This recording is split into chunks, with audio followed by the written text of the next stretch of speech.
On February 16th, 2006, I hit the return button on my keyboard and uploaded the very first episode of The Candid Frame, which featured a conversation with UN photographer John Isaac. Now, almost 14 years later, we release episode 500, the one you're listening to right now. When the idea for the podcast first came to me, I had a general sense that it would be successful. By that I mean I knew there would be an audience. I knew that because it was the kind of show that I wanted to hear, but it didn't exist. There were certainly other photography podcasts out there by people who would become friends like Jeff Curto, Martin Bailey, Chris Marquardt, and John Arnold. But the specific show that I wanted to hear just wasn't around, so I created it myself. I did this even though I barely understood what podcasting was. I also didn't know anything about recording or editing audio, creating and maintaining a website, nor did I have any idea what an RSS feed was. My only real advantage was that I had access to photographers and I had a lot of questions. The show started with only a few dozen listeners, but now there are thousands all over the world. And while it may not be the most downloaded photography podcast out there, I'm very proud of what it's become and what it's meant to so many people. I love what I do here. I'm always so excited when I have a chance to sit down with someone and chat with them for an hour, because regardless of their level of fame or success, I'm just hoping for a great conversation with another human being. And when that happens, it's just golden. And as good as I've gotten with interviewing people and producing the show, I have to thank the many listeners who provide me an audience and who by subscribing in increasing numbers let me know that I'm onto something. I'm also really thankful to Marco Torres, who lent me his digital recorder so that I could record my first episode, and my fellow OG podcasters as well, who welcomed me into this new and growing medium. I'm thankful for Martin Taylor, who volunteered his video, audio skills to the production of the show years ago. And lastly, I have to thank my wife, Cynthia, who has supported my work more so than anyone else. And lastly, I want to thank my guest for today, Joel Meyerowitz, a master photographer I have long admired, and I'm lucky enough to call a friend. When I knew that Joel would be available for my 500th episode, I was thrilled because every time I've sat down with him, the result has been everything I hoped for any episode. And again, for the fourth time, he doesn't disappoint. And thanks for joining me for this 500th episode. I couldn't have done any of this without you. This is Ibadian X, and welcome back to The Candid Frame. So how's the year been treating you? I know you are always busy, but you enjoying yourself? I am. We've been living in Tuscany for 5 years now, and we have a little place in London where I'm speaking to you from. And it's been good. Life has been full of interesting challenges in a good way, good shows coming up, books online, commissions to do things. 2 weeks ago, just before Christmas or so, I got an invitation from the Vatican to come down and see the Vatican museums and see if I could find anything that I would want to photograph, like a body of work, not just a picture, inside the Vatican museums. And so I'm going in 3 weeks. I have a date to go down and take the first look and see if it's a project. So it's that kind of surprise that at my age now of 81, it's so satisfying to be able to have these things come in that are unexpected and maybe even really interesting projects. Yeah, it's just all these new opportunities that come your way. That's fantastic. It's quite a blessing. Yeah. I guess if you live long enough, something happens. And the fact that you are capable of saying yes to those opportunities, because I'm always amazed at your constitution, that you're still out there doing as much as you are. I only hope I can be so lucky. Well, I hope you're up and outside a lot, because I think that that was the money in the bank for me. All my years of swimming and biking and walking the streets of New York. And I still feel physically in good shape, really good shape. Yeah, when I was watching that video, I think I mentioned it the last time I talked to you. There's a bit in the video that you were doing for the Masters of Photography series where you're talking to the camera, and then just behind you, there's this person that starts walking behind you, and then you make a dash after them because you see a photograph. And I'm going, yeah, that's where I want to be. Yeah, turned on a dime. Oh. Well, how did you like the Masters of Photography course thing? Yeah, I really enjoyed it. I've never had a chance to shoot alongside you, so that's about as close as I've gotten today. So it was really kind of seeing the way you approached it, as well as hearing you talk about it and seeing you doing it at the same time, I thought was really nice. And then considering how well I knew your work, it was able to connect all these different pieces, and also understand the things that I've adopted that are similar to yours and how we're also different. So it's really sort of a fascinating perspective. Well, next time I come to LA, which I may, because I think there's a gallery there that might want to show some work, let's plan to go for a walk together and shoot together. So we can have a day of just friendly playing on the streets. That'd be great. I really would look forward to that. Well, thank you for sending out the book. Really lovely. But it also serves as a great point of discussion. And because we've talked multiple times before, I always like exploring new angles whenever I have a chance to speak with you. And one of the interesting things about this book is that it isn't new work. It's work that you created back in the 80s. But it was an opportunity to revisit those images with much different eyes. And these were images that you made in Provincetown, which is at the end of Cape Cod in Massachusetts. And it was the person taking care of your archive during the time that sort of was the instigator for revisiting this work. Tell me about her and how she came to reconsider those photographs. So her name is Jenny Goldberg, and she had worked at Aperture years before. And then she left, and I needed my archive and database reconfigured. And Jenny was good at that, so I hired her. She was still friendly with the people at Aperture. And one day, Michael Famighetti, who runs the magazine, was having a sandwich with her. And he said, I'm going to do a thing on style, 80s style. And I'm wondering if you know of any pictures. And she said, oh, my God, Joel has style photographs of Provincetown. He was there during the AIDS crisis and during the period when people started piercing and tattooing, and gender issues started playing a stronger role in our society, in our cultural awareness, you might say. And so she said, hey, I'll send you a few pictures. So she sent him 240 photographs of large format portraits of people on the streets of Provincetown. And, at the time, I wasn't making a document about those issues. I was photographing the people that I saw on the streets. I was interested in portraiture for the first time in my life, because I think the view camera gives you this advantage of having a big machine that requires people to slow down and hold still, very 19th century in a way. And as a street photographer, my portraits were really on the go, and I never asked anybody if I could take that picture. I just winged them on the way.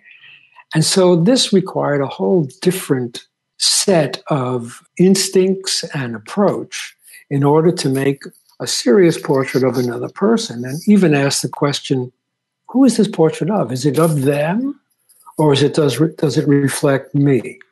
In any case, Jenny showed Michael these photographs, and he said, oh my God, there's a book here. And Aperture is a very gender-oriented publisher now. Let's do a book that shows this segment of the population in the early 80s and show how much it prophesies what's come to pass now in the cultural climate we live in. So that, in a nutshell, was how it all came about. And I'm really fortunate that Jenny was as sharp and committed as she was. Yeah, and that part of the world is always been a popular draw, not just for the LGBTQ community, but also for artists, writers, painters, and of course, photographers. And it seems to be a real magnet for eccentricity. Was that part of the draw? Well, it wasn't what drew me to Cape Cod. What drew me was I wanted to gain greater descriptive power, and I switched from 35 to 8 by 10, and I thought the Cape with Provincetown, which is such a strange place. Provincetown is like 8th Street in Greenwich Village. It's a very dynamic, lively place set in an incredibly beautiful, natural seaside setting. So it has a funny mix of really rural fishing town with a little bit of an edge of a kind of urbanity. So I thought, I'll function there. I'll be able to work on the street with the view camera and it'll be slower. But what I saw when I got there was that this town at the very end of Cape Cod, which you could consider Land's End, these kinds of Land's End places often draw people who want to, quote, get away from it all and go to the very furthest point on a coastline and then experience what it's like to live inside that kind of community. And it turns out to be a very accepting and tolerant community. It's like, you're crazy, you want to come to Provincetown, join the rest of the crazies. Mm-hmm. And so that benefited me because it offered me a wide range of human beings who covered, from Portuguese fishermen to Broadway actors to New York City painters to poets and writers and dance companies and opera singers. I mean, a cultural sweep came through this tiny, tiny town. There's only 3,000 people there in the winter. But on a summer's day, there could be 50,000 people in Provincetown just for the day. Yeah. So you can see from this description how rich an environment it might be to kind of study it's like the tide brings in all this stuff and deposits it there for a day. And you can walk around and pick up all these beautiful seashells and sea glass. That's how the people seem to be represented to me. And I was fascinated by it. And although I started in 76, I spent the next 35 summers in Provincetown. You mentioned that this was a time of transition for you, where you were going from the work that you had done in the street, largely in New York, where you would make photographs of people, but it wasn't oftentimes with their conscious participation. They were oftentimes an element within the composition of the scene that you were seeing and the moment that was playing out in front of your camera. But when it came to these portraits, you were actually soliciting their participation in it. And one of the things that when I look at the portraits and I've heard you talk about was that the small details that would make a street photography really sing were the very things that you were also looking for or that you would recognize in the creation of the portrait, like the way someone is holding their hand, the knife digging into a thumb, or the way they're holding a cigarette. Mm-hmm. Talk to me about how those skills that you learned on the streets helped you to create those moments, especially since you were often only making 1 or 2 frames on your large format camera of the subject. As always, Yabarnik, you've got a really good observation of how things come about. It's true. On the street, there's such a mix of people and activities, and a street photographer has to be on the lookout for the larger scene that might reveal something of social interest or cultural interest, or it touches you as an artist personally. But you're also sweeping up all the details, the way someone's carrying, a big bouquet of flowers and somebody else is carrying a framed painting and people are lugging their shopping or their handbags.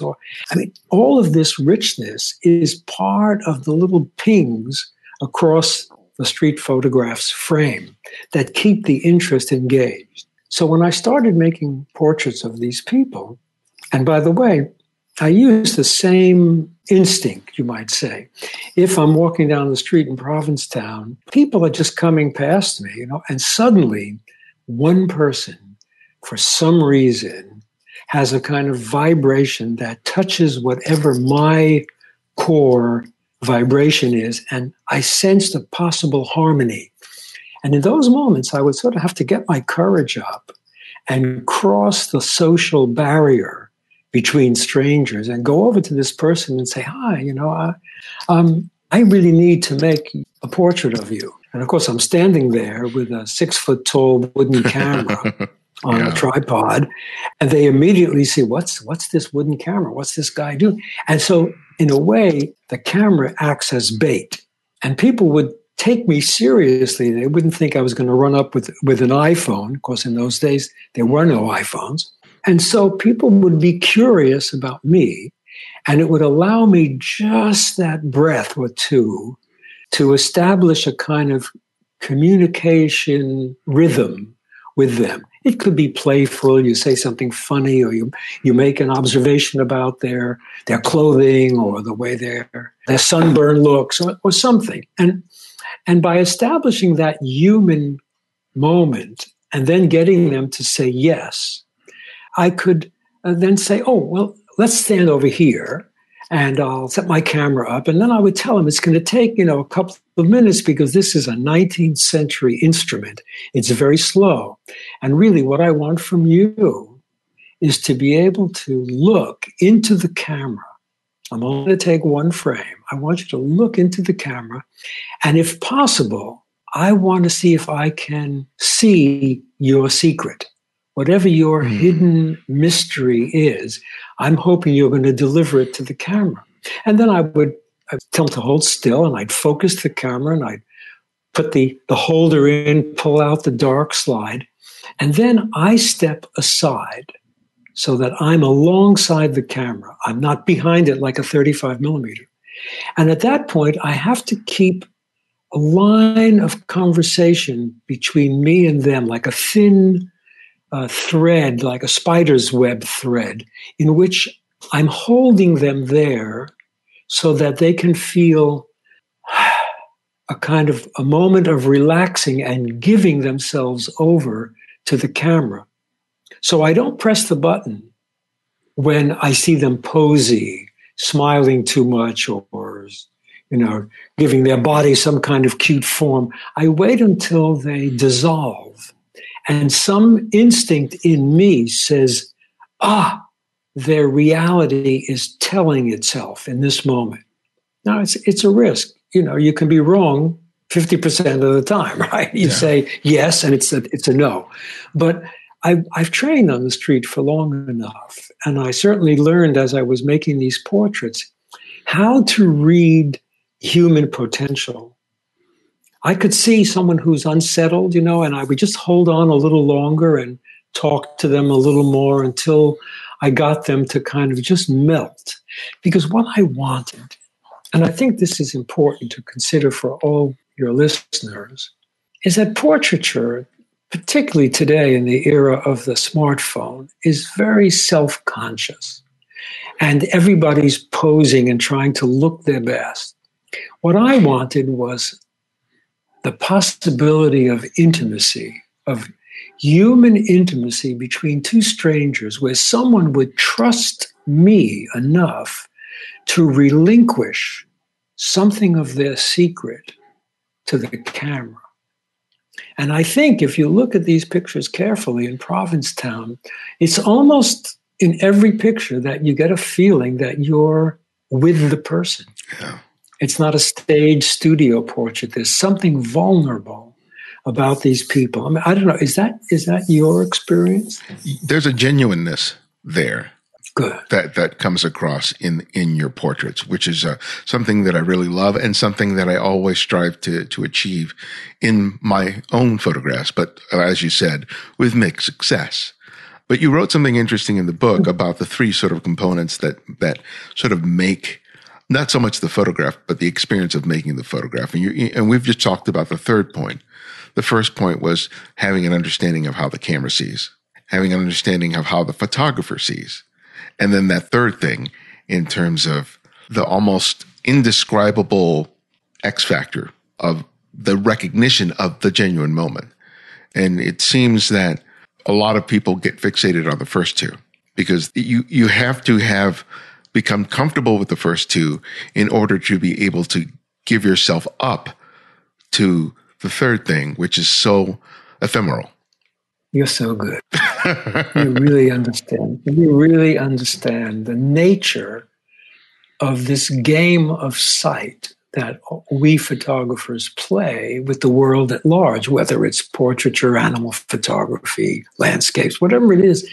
There's some way in which we have to merge with the subject and the moment. In a way, we have to give up our own ego and our self-consciousness and feel the potential meanings in the moment. And that comes like a breeze, it just comes over us, and we recognize it in a moment. And it's in those moments that photography exists, because that's when you press the button. Photography captures a moment, 250th of a second or one whole second. My portraits were often anywhere from a quarter to a whole second, sometimes longer. There are some of those evening portraits which are 3, 4, 5 seconds long. So, there's a big risk that people will move.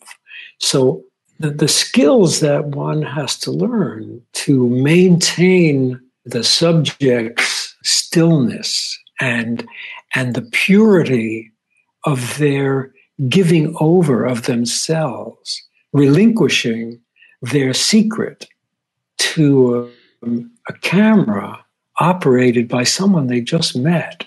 This is mystical stuff, It's like being a magician, a tribal elder who knows how to pull these truths out of somebody. But it takes a lot of time and belief that you can do this. You have to be patient enough and calm enough inside so that all of the messages that are coming from the moment and the subject, you are receiving clearly. There's no anxiety or haste. Even though street photography is fast, it's instantaneous. You can do it fast, but not hastily.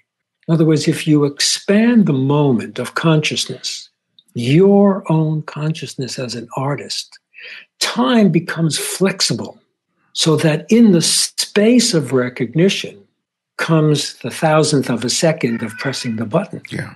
You know what I mean? It's like, how many different ways are there? This is almost like Einstein's physics in a way about time.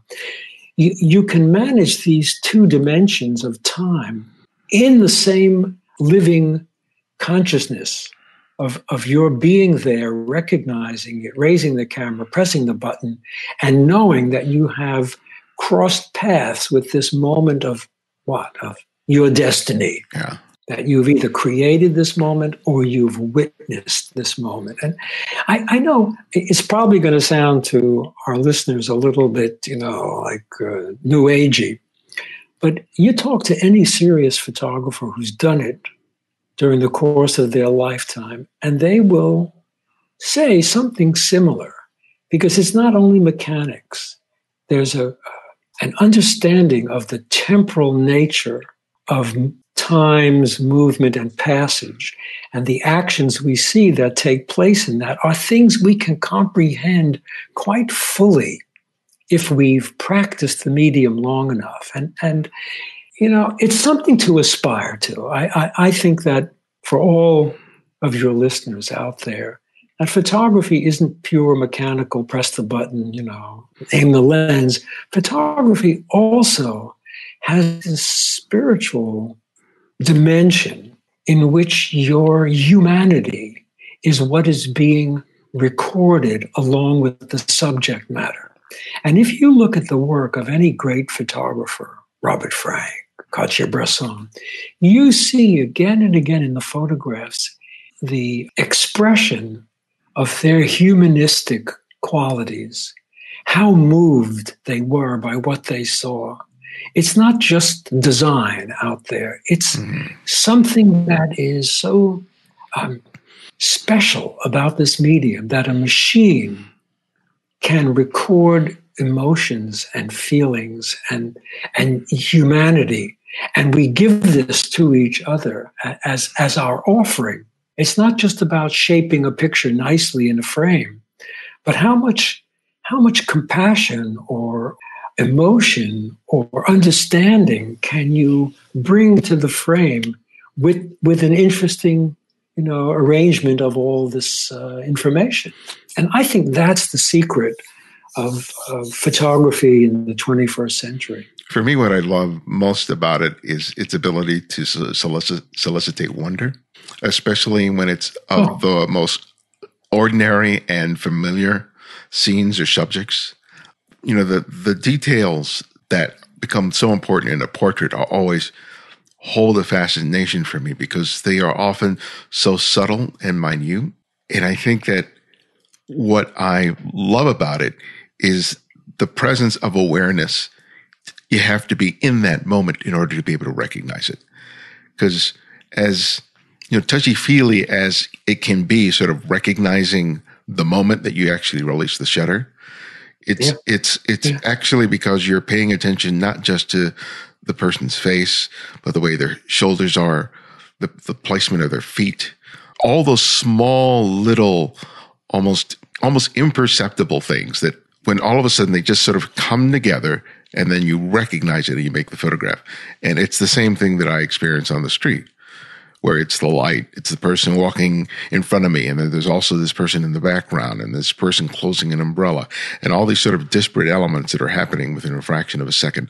And then you can almost anticipate it, and then you press the shutter just as it comes together. And I think when I look at these portraits, there's much the same thing, even though the movement within the frame is not as brisk as it may be on Fifth Avenue, but it nevertheless is there. And I think that that's having an understanding that even though these are two different types of photography, it's the same sensibility, the same sort of developed awareness that's essential for this to be effective.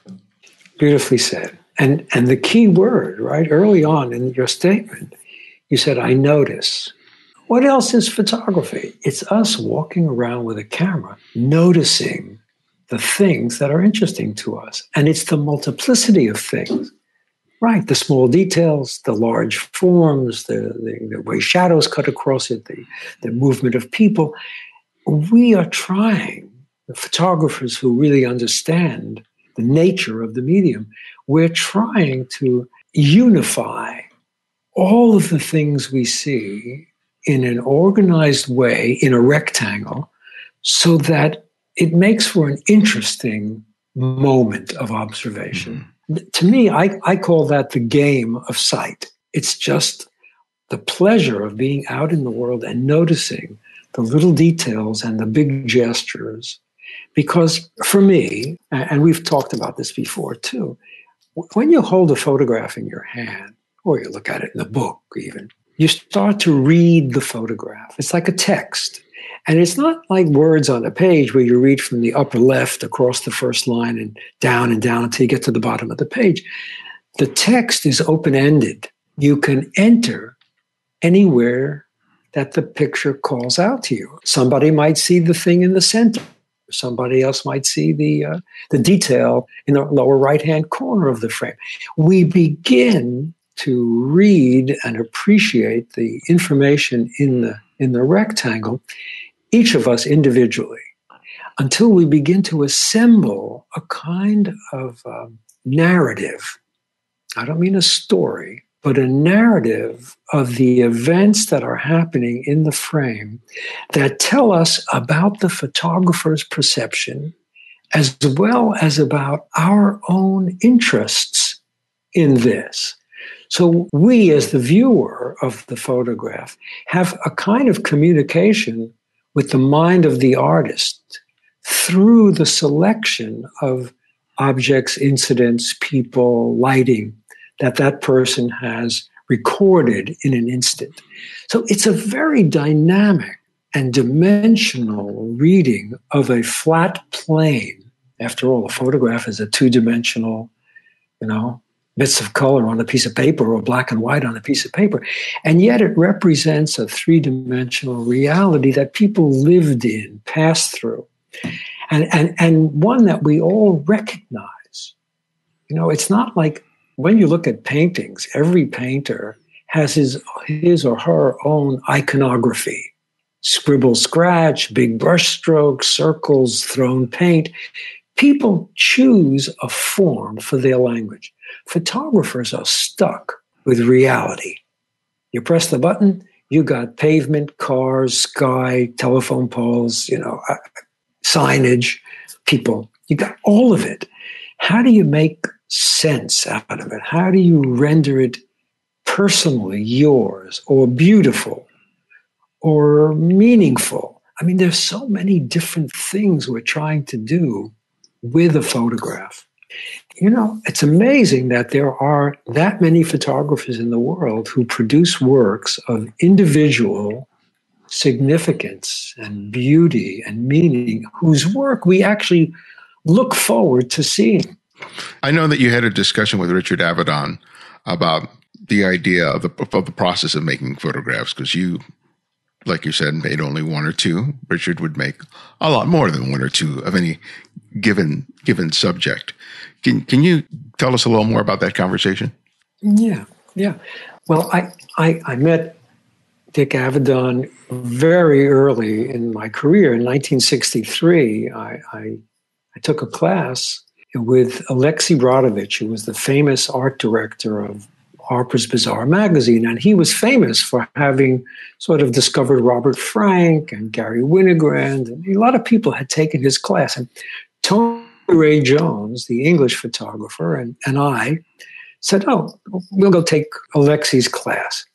But within a few sessions, Alexei became sick. And since the class was held in Richard Avedon's studio, in the office of his studio, Dick took over the class. And we were just students, but he and I hit it off a little bit back then, 1963. And over the years, we would see each other occasionally. And then one day, right during the time that Avedon was doing the People of the West, the book of all his, is it called? The American West. The American West, the American. And so some museum or some place in Sweden had published a set of posters, one of Dick Avedon's Man with the Bees covering him, and the other, my redheaded young woman covered in freckles. And they sent both posters to my studio in New York and asked me in a note, could you bring Avedon's poster over to him? So I called Dick up and I said, I got this thing from Sweden. Can I bring it over? He said, sure. When I got to his place, it was a quiet morning there. He had been working on the pictures of the West. We sat talking for a while, and he showed me a lot of the scouting that had been done for those people. And I said, you didn't choose these people? He said, well, I did, but I have a scout out in the West, and they take Polaroids of people on the street that they think I might be interested in. They FedEx them to me. A day later, I send it back to them and I say, hold this guy, hold this woman, save this person, put them up in a hotel, buy them a meal, keep them there. And then when they assemble enough people, he flies out. And he flies out with his crew, and they set up no seam in a parking lot or something like that outside, so he has daylight plus reflectors. And then he just will shoot 70, 80, 90 sheets of 8x10. And I said, I'm really puzzled, Dick. I said, I'm a street photographer. I'm not a studio photographer. And I feel like I recognize people on the street that mean something to me, and I have to enact this and go over and talk to them. I said, have you ever done that? Do you want to do that? He said, no. He said, I'm a studio photographer. He said, the magazines pick the most interesting people in the world and they send them to my studio. Why do I have to go out on the street? And he said, and besides, it's important to take a lot of pictures of them because, sometimes they're sour or sometimes they're resistant or sometimes they had a bad night's sleep. He said, so it requires me time to get to know them on the no-seam, on the set. And I said, I get it. I get it. You come from that kind of professional position. But I said, there's something, I have to tell you, from my perspective, there's something else that happens in real time with real people and the skills that you have particularly. I said, I have a feeling you would make some truly remarkable pictures if you made yourself available like that. And he kind of looked at me, sort of shook his head, like saying, "You don't get it, Joel. I don't have to do that. I can afford to have people do my research for me, do my casting for me." So it was like, even though he could understand my point, it's like his world was too busy, to tolerate that kind of risk taking, The studio had to keep going all the time.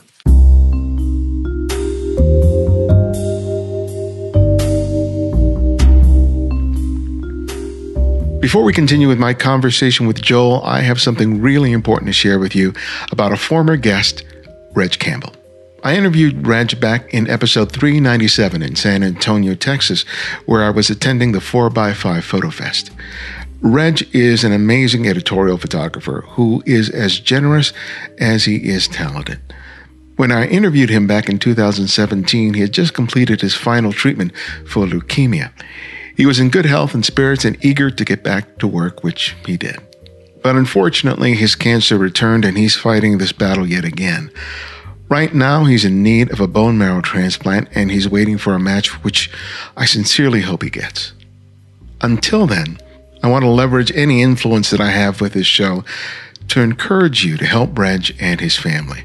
First, if you haven't already, please register yourself with the National Bone Marrow Registry. All it requires is a swab of your cheek. There's no pain involved. It's especially important if you are a person of color because we are underrepresented in the registry.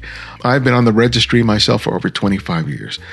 Find out how to do this by visiting the website at bethematch.org.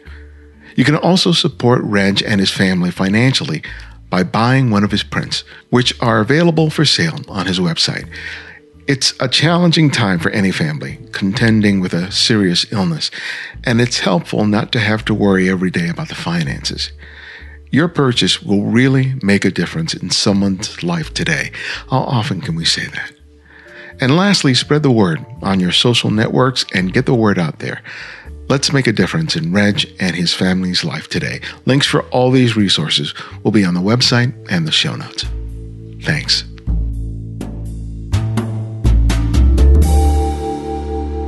I know at one point that for the Cape Cod work, that you put an advertisement asking people who thought that if they consider themselves interesting in whatever way, to come and visit you and make a portrait. To some degree, you were kind of leaving yourself open to anyone to come by and pose for you.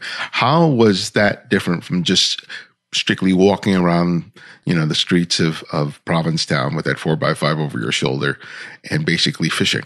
8x10. 8x10 over my shoulder, even heavier. So, I wrote this. What happened was when I started making these portraits, it was so new to me, and I found my passion almost immediately, and I realized I wanted as much as possible, and that, sure, I go out walking every day, and I carry the camera wherever I go, but I thought if I put an ad in the local paper, in which I said, if you are remarkable or know someone who is, Joel Meyerowitz would like to make a portrait. So now remarkable is a very special word because everybody is remarkable in one way or another, just for how they look. But also everybody is quite ordinary. I mean, we're both those things. And so I wanted to see what fish would swim up to my deck and tell me they are remarkable. So in a sense, I made 1,000 portraits from those ads of, quote, remarkable people who look like the most ordinary people. So in a way, in that. But, it was just for me to increase the range of, and I photographed everybody who came, no matter how plain or ordinary they were. If they came in my door and said they're remarkable, I said, I want to know why. Tell me, show me. And, they would take off their clothes and show me their scar. They would tell me the stories. They would show me they've got 3 breasts. People showed me everything. It was kind of amazing. So what did you end up learning about people's self-perception as a result of that? That's a lovely question, really. I think what I saw, what I learned, is that all of us are equally vulnerable. We look in the mirror, we, put on makeup, comb our hair, get dressed. But when we're out in the world, we're all a little uncertain as to how we're perceived. And so meeting these people and listening to them tell me a little bit about themselves. What happened to me is if they could deliver something of their humanity, their tenderness, their compassion for themselves and others, they became more and more real to me. They weren't just a facade of a person who's combed their hair perfectly and put on lipstick perfectly. It's a mask. But if the mask can be opened a little bit so that they come through the mask, it's as if the mask falls away and this vulnerable human being inside vibrates for a moment in front of the camera. I see that their humanity is their reality. Believe me, there were people who never could release their humanity. They stayed in pose all the time. And in those cases, I often felt how scared they were, how they were holding on for dear life in some way. They were trying to just keep their outside image present rather than reveal something more human and special about themselves, their secret in a sense.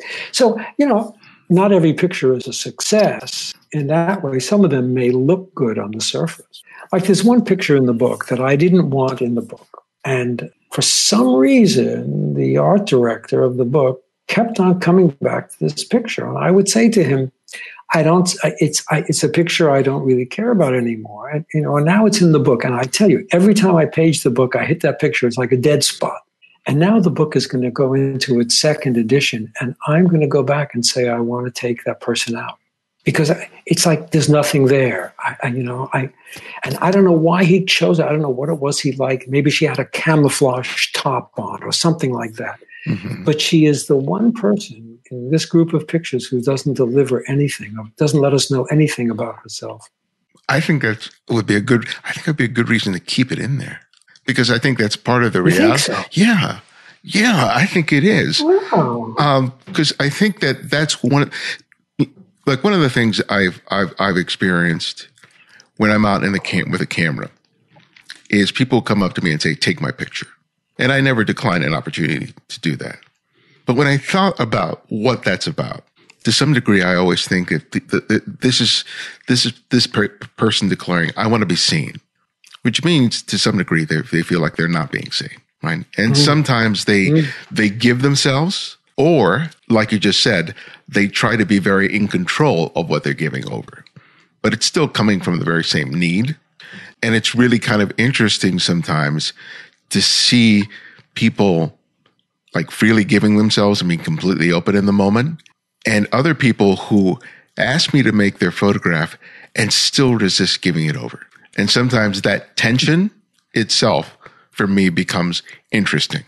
So rather than fighting it to trying them giving it to me, it's like, okay, if that's what they're willing to give up, that's telling in and of itself. And that, for me, becomes an interesting photograph because of just that. Sure. The inability to reach their potential in a way, their failure, you could call it. It's their failure, their human failure. And it's true. Quite a number of times I photographed people who were incredibly shy, but their shyness was beautiful. Yeah. You could feel the effort it was taking them to project themselves. And feeling that made me incredibly sensitive to them and tender-hearted to them. And so I agree with you there completely. I've shown those kinds of pictures, and there are some in this book too. And I treasure those moments because, our vulnerability is expressed in many different ways. How that looks is I think it's important for other people to see it because they may recognize themselves in the qualities of the picture, of the people in the picture that they're looking at. They'll recognize that it isn't everybody trying to look like a movie star, but it's people who are putting up the best front that they could or trying to give of themselves in their best way.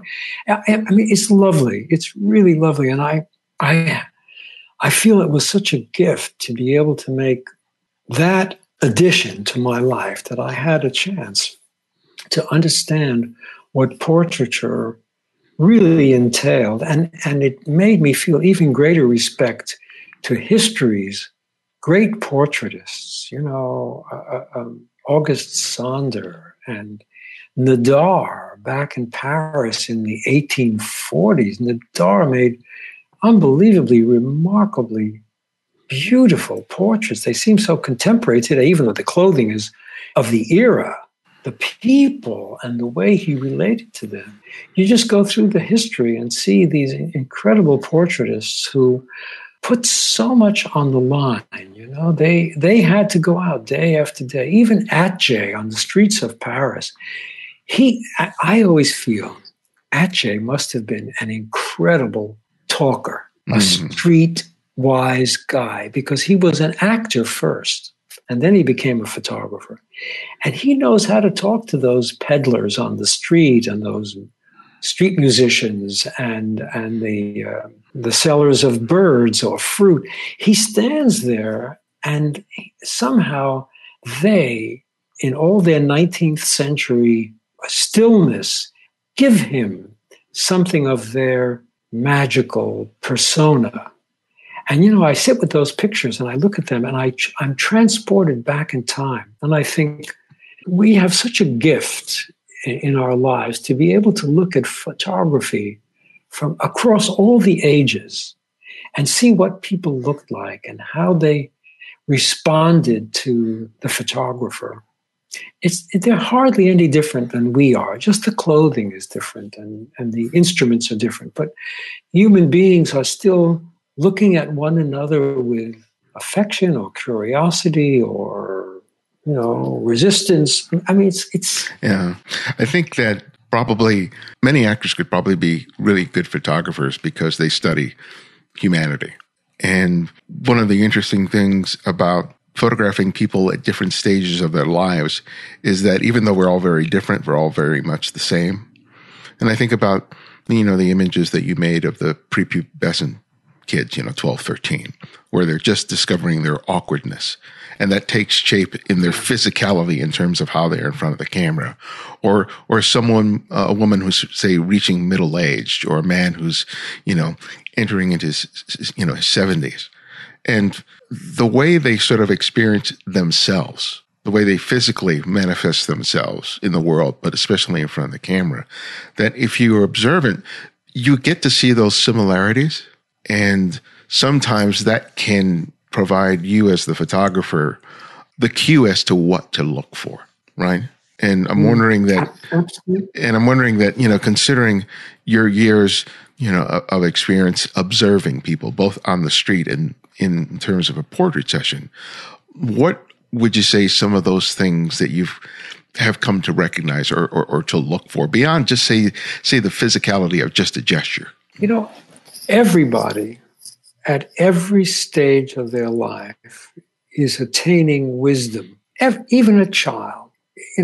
by the time they get to 3, 4, 5, they've learned many things along the way. How to be themselves, how to get what they want, how to behave in certain situations. We're always adding knowledge to our way of understanding ourselves in the world and the world as it is. And I think that when a photographer confronts another person to make a portrait, especially a photographer who's lived long enough to have observed the world and start making some kinds of determinations as to what things mean. It's like we have our own dictionary of observations that lead us to understand other people in some way through their outward physicality. We have experienced so much that we recognize patterns is really what it comes down to. And I think you're confronted with, the 8-year-old or the 80-year-old, and you recognize the way they hold their head, the way they're set of their shoulders. Are they still coming and growing, or are they giving up? Are they hiding, or are they showing? Are they playful, or are they shy? I mean, there are all these human characteristics that are being offered by the person that you are standing in front of. And so I think by taking in the observation and beginning to understand, that's like the first understanding of the other person. You say to yourself, oh yeah, I recognize these characteristics. This person is like this. And so your innate understanding helps you to assist that person in being more of themselves. You'll know what to say. You'll know how to futz around with the camera for a minute to give them a breather so that they could go back into themselves again and come out. I think that you recognize the innate wisdom of all ages as you stand in front of these people. And if you have respect for that, if the recognition is meaningful enough, you can draw that quality from them into your photograph. That's what makes photographs look so good. Why do you think Diane Arbus's photographs are as powerful as they are? She did the work. She went in and she went to see them in their homes. She stayed with them. I mean, she moved in. It wasn't just a snapshot on the street, although certainly there were those. But when there was an opportunity to engage in their lives, she went further. And I think that kind of commitment only enriches your own understanding of human nature, as well as your own visual intelligence about how to make these pictures more meaningful. I love what you said earlier about when you would approach people and you would not say, can I make your photograph? You would say, I need to make your photograph, which yes, I think that's coming from the very core of respect for another human being as you can as a photographer. But during that time that you were making these images, that need was also about you making an effort for a way of rediscovery of what photography was and could be for you. So now that you've had all these years of experience making what a portrait, how is that need different when you choose to make a portrait? Well, I have to say that it's true. I did need to learn about myself and about what a portrait is. But that need doesn't go away just because I understand more now. And I still make portraits of people, particularly in Italy, where I spend a lot of time. I think it's the same fascination when I see somebody whose life is written on them in an interesting way, and I get the call, because I haven't become lazy. I still get the call, and I still follow the call. I cross the distance, and I say, sometimes in Italian, what I need. It's like a validation or a verification of human interaction and human nature. I don't think that goes away. What does, no, wait a second. There is a change. I was in my 40s and 50s when I made those pictures. I'm twice as old now. And I had that need as a young man, and I used a young man's charm, a young man's playfulness. But as an 80-year-old, you come across very differently. When I go over to some young women with, children, and I say, I want to make a photograph. I need to make a photograph. There's always a little bit of fear that crosses their face. What does this old guy want from us? Because my charm factor doesn't work the same like it did when I had hair and I was cute, So, and also, it's really the truth, any age has assets to it. And definitely the time we're living in, where the proliferation of cameras in phones has made everybody a photographer, has also posted some challenges because people are wary. They're afraid of what you're going to do with their picture on the internet, make a fool of them or make trouble for them. Mm-hmm. And so there's a different kind of attitude out there. There's a lot of nervousness, I find myself. So I have to, in a way, refashion my approach so that I play the role of the 80-year-old artist who needs to make this picture for whatever my reasons are. So in a way, I have to be even more convincing now because I don't have the smooth talk and jive of when I was younger. Oh my God. It's really sort of embarrassing to say this, but in all honesty, that's the reality that everyone's going to face. Every young photographer someday, if they're still making pictures, are going to be an old photographer. Yeah. They're going to have to figure out how to do it. Yeah, because I'm sure that I got away with a lot more when I was 16 with a camera than I do now. Mm-hmm. Sure. You had invisibility and innocence and the charm of waking up to the richness of the world. Yeah, you had a lot of things going for you. And once you're more knowing, people, they can misread your intentions easily. But it's okay. It's another challenge to work with. And right now, for me, living in Italy, I don't speak the language perfectly, although I communicate. I have to really be on my toes when I want to do these kinds of more formal portraits. I have to be on my toes. It's fun. And the challenge of not speaking the language in terms of having to communicate to them what you want and what you need in that moment probably makes it a little more interesting for you as well. Well, it's and also, it's interesting. When you listen to a person speaking English with a French accent or an Italian accent, right? You're charmed. Mm-hmm. Right? It sounds so good because it's your language, but it's newly shaped with an accent and sometimes the wrong construction. But you're always charmed by it. That's what works for me. I can say what I want. I might not use the perfect phrasing, but the meaning is clear. And my earnestness and my effort to speak their language is immediately embraced. It was, va bene, andiamo. I mean, it's like so sweet. It's so sweet.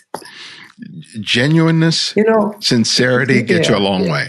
It does. And I feel it hasn't ended for me. Photography right now, at this age, is still lively and engaging and exciting. I still get that same kind of heated up and animated response to things. I even sometimes dash out into traffic to try to to chase that person across the street. I'm a little more careful now because I'm not as fast as I used to be. Anyway, it's interesting to analyze what age has done to the way I make photographs now. Because it's like an athlete.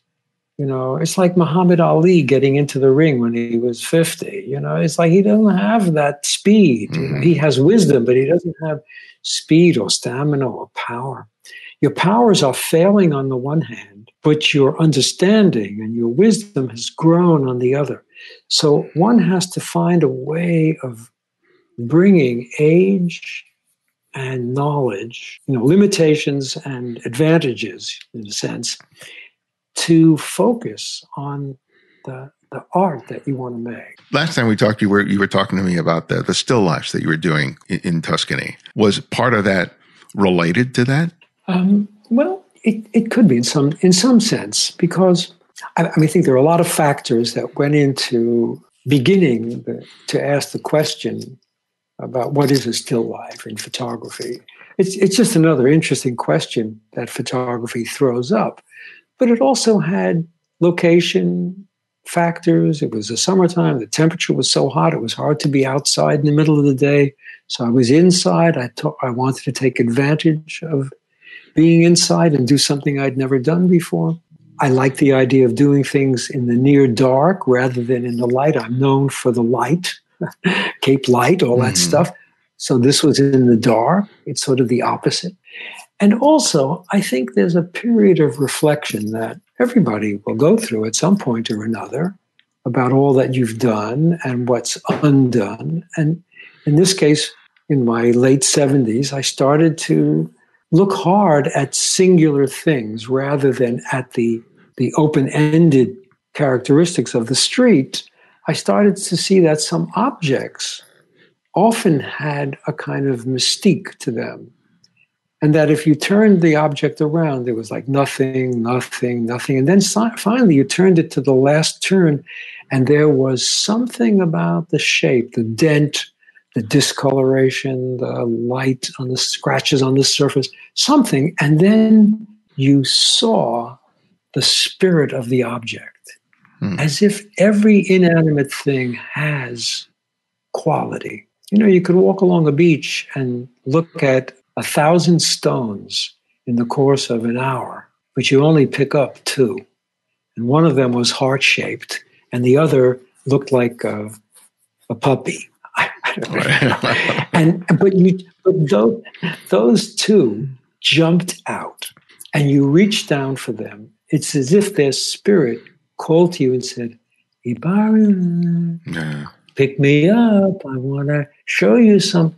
And I think that's what happened to me, that my life change, my age, all these things allowed me to consider, really for the first time, the spirit that some objects may have in them. Gordon Parks had a similar period for himself. And I think he was in his 70s when he started painting these watercolors. And he had a two-level glass coffee table in his apartment, which I saw when I got the chance to visit him. And he would paint these watercolors, put them on the lower shelf, and then he would take these found objects and he'd put it on the top, and then he would shoot down on them. And then he had like 3 or 4 books, I think, in which he had those images along with poetry that he had written as well. So it was really fascinating to see a photographer who was known largely for his sort of photojournalism documentary work sort of revisit the still life. I don't know to what degree his physicality prohibited him from doing the work he was more largely known for, and whether this was just another outlet for his photography, because he was doing everything. He was composing, he was writing, he was still doing all that stuff when I met him in his 70s. So I just kind of make that connection between the two of you. He was magnificent. I just got a copy of his book, his memoir or whatever, and it was given to me as a gift by a young woman who I did a favor for, and I'm looking forward to it because I also met him in 1963 or 4. Tony Ray Jones and I used to hang out with Gordy Jr., his son. Oh yeah, who unfortunately died early. And we were like a trio on the streets. We would hang out. We'd go listen to music together. We used to go to dance parties together. And at some point, I met his dad, and we were like, gaga young photographers with Gordon Parks. But he was so kind and welcoming and interesting, and he was so dashing, handsome guy. It's like, wow, this is what it is to be a photographer, you know. He was special. Yeah. I never saw him again after Gordy Jr. died. You know, I always wanted to kind of say, sorry for your loss, but I never had the opportunity to. Mm. Well, my last question, which I ask each guest, is I ask them to recommend another photographer for our listeners to discover and explore on their own. And it can be anyone, someone you've long admired or someone you've recently discovered. So who would that photographer be and why? Well, have you interviewed Gus Powell? I think I have, or been talking to him about doing it, but I believe I have. I have so many people. This is episode 500. Yeah, well, so people ask me who I've interviewed, and I just go, I have to take a look. Yeah. Well, okay. Well, I think you may have. There's a pair right now. I mean, actually, there are many whose work I'm engaged with right now, but there's a guy named Rob Stevenson in New York who works large format, 8x10. He's done a few interesting bodies of work, and he just produced a beautiful book about Florida, about the Space Center, about Cape Canaveral and the area around it. Mm-hmm. And it is a poetic and beautiful little book, small publishing house, you know. And I happened to get his book and Gus Powell's book, Family Car Trouble, from both of them at the same day. We all met together and each of us gave the other a book.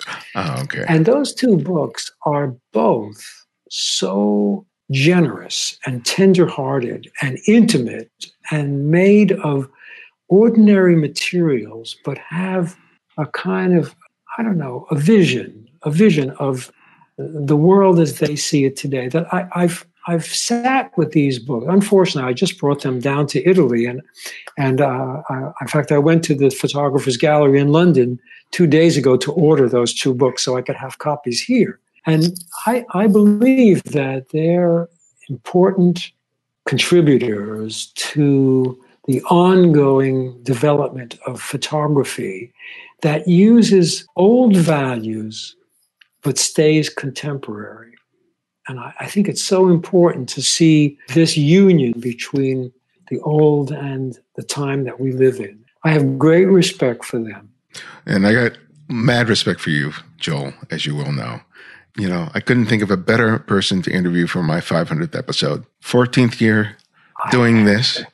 It's one of the gifts of this show that we've become friends and that I've had so many opportunities to sit down and talk with you. So a special thanks to you and best to you in this year and to your wife. And just, you know, thank you for everything you've given me and photography. Well, I really honor this opportunity to be number 500. And I think I was in your first year, too. Yeah, I think so. It's been like 05 or something. Yeah, it's 2007. Anyways, right. When I did the World Trade Center book. Right. You were the first person to interview.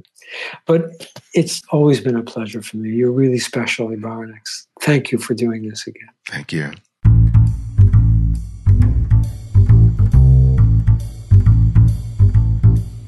Thanks to Joel for sharing his wisdom and insight with us.